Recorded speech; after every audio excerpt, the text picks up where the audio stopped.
Hello guys, happy tracking channel sa inyong lahat guys. Yun, so ito naman yung susunod natin na video, yung isang upload natin yung 6UZ1, no? Bagong dating.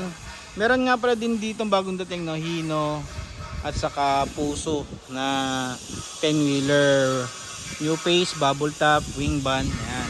Single differential. Tapos yung isa, alam nyo ba guys, yung 6UZ1 kanina na pinakita ko. May laman, itong Hino pala, sorry.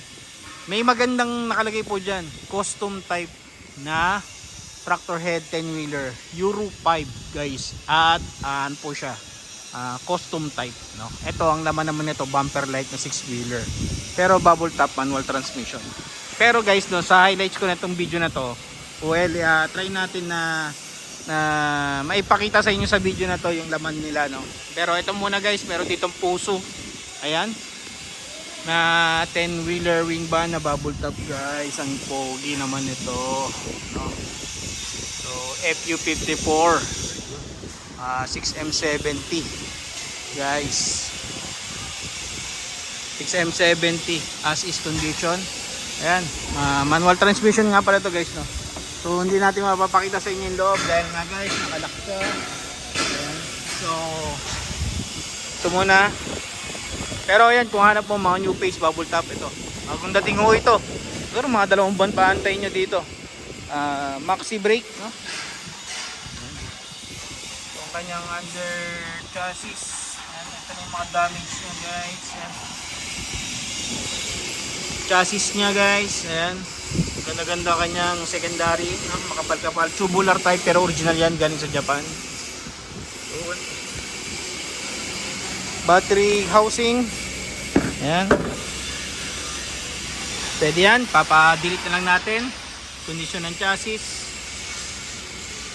dito yung horn nyo, toolbox, wood type flooring guys, yan, airbag, single differential, makapal pa yung gulong.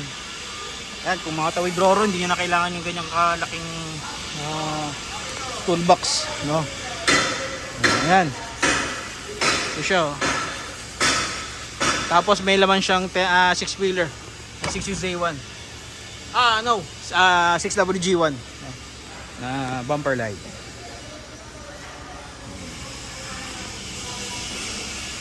So abangan natin to guys, itong unit na to. May 2 tangke. Ito yung tangke nya, ito ang kanyang chassis. Ayan, nakikita nyo guys, yan na lang humusga. So mga presyo nito, maaaring mga 1.8, 1.9. Yan, ganyan din talaga mga presyo nito. Ito yung Hino. Hino naman to na 10-wheeler. Yan. So, konti lang naman nabili sa atin ng Hino, pero magandang Hino guys. Maxi brake type din yan guys. Hindi tagas pa yung maxi brake niya, kailangan pa-repair. Ito nga pala guys, yan, kadalasan yung nabagit ko naman sa inyo yung presyo niyan. Yung bubble top na Puso, single differential 6M70. So ito ang kondisyon ng chassis ng Hino. Guys, pasensya na kayo, medyo maingay. Ayan. Ayan ang karga nito. Papakita ko sa inyo guys, napaka-pogi, napakaganda. So, custom type po siya. Yan. So abangan natin pagbaba nito.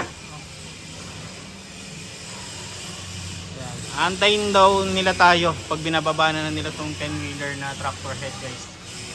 Yan. Napaka-pogi guys. So sa mga naghahanap ng tractor head dyan, 10-wheeler, bagong dating. So PM lang. Wala pa po akong idea kung magkano yung presyo nitong tractor head na to.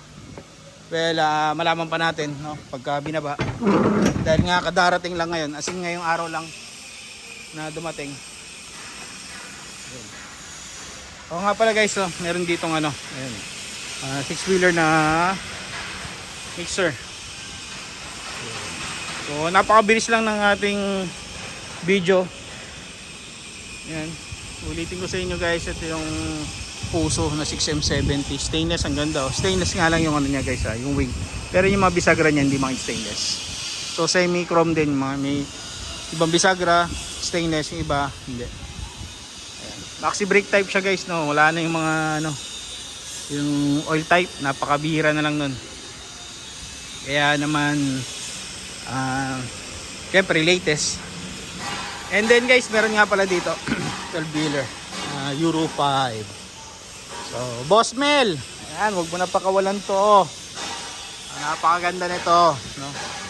Talagang 2.250 million magkakaroon ka na ng ganito. Recon pa. Kasi ang alam ko benta nila 2.3. Syempre, nag-pretend ako na maibigay niya pa ng mga ganong halaga. So, ayun lang guys. Maraming salamat. Happy Trucking Channel everyone. Thank you sa mga suporta nyo. So, mag-iingat kayo palagi. Happy Trucking Channel everyone. Thank you. Bye-bye and God bless. Wow. This one manual also?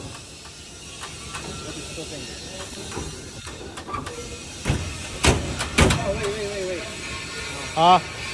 Manual also? Yes. Oh, 6-wheeler. Double. Wow. Super fresh bro ah.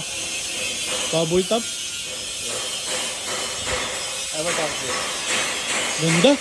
Ever charge. Oh, ganda. When you gonna unload? Tomorrow. I will